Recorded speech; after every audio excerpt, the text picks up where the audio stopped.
Now when Jesus saw a crowd around him, he gave orders to go over to the other side. And a scribe came up and said to him, "Teacher, I will follow you wherever you go."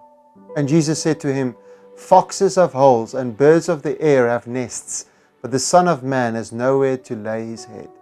Another of the disciples said to him, "Lord, let me first go and bury my father." And Jesus said to him, "Follow me and leave the dead to bury their own dead." In the above text, we see two people having the desire to follow Jesus and be his disciples. Now we must ask, firstly, what were their motives? These two men had seen many miracles and demonstrations of power and were undoubtedly moved by them. They wanted in on that. They wanted to be part of this ministry. They wanted to follow Jesus because they saw Jesus as a remarkable, gifted man. Who wouldn't have wanted to be in the company of this wonder-working miracle man? That is possibly why the scribe said to him, "Teacher, I will follow you wherever you go." But he could also have said those words because he was a genuine believer. That statement is profound. Have you ever said those words to Jesus? "Jesus, I will follow you wherever you go. Wherever you lead me, Lord, I will go. Wherever you send, I will go. Ask me anything, I will do it. Whatever the cost, O Lord, I will pay." To say something like this to Christ is what every true disciple of his must say. We cannot say no to Jesus and not obey his will. This would mean he is not our Lord, our King. May it be true of you that you can sincerely say with the scribe, "Teacher, Christ, I will follow you wherever you go."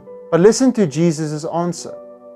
Verse 20, "And Jesus said to him, Foxes have holes, and birds of the air have nests, but the Son of Man has nowhere to lay his head."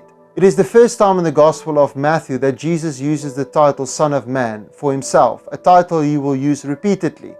This title the Jews and particularly the scribes would have been familiar with.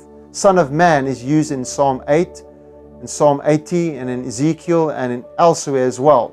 Many times when Son of Man is used, it refers to a human or to a prophet. But in Psalm 80 and in Daniel chapter 7 verse 13 and 14, it refers specifically to the Messiah, the one who would come, who would save his people, and to whom all authority and dominion would be given.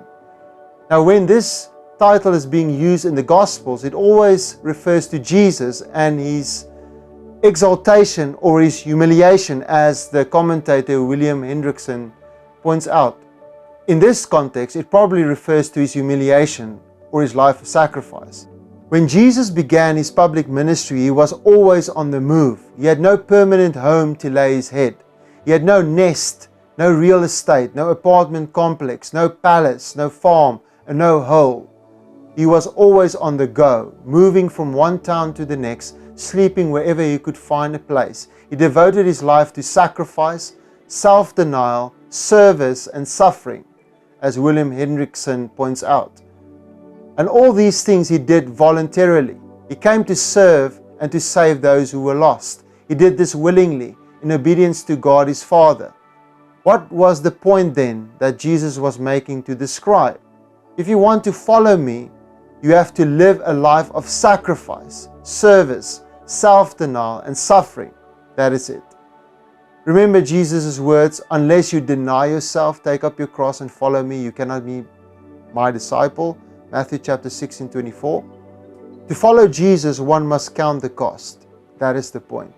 There is a price to pay for following Christ. We must become aware of this over and over again. We don't know how the man reacted to these words. To be a Jesus follower will cost you something, sometimes your very life and reputation.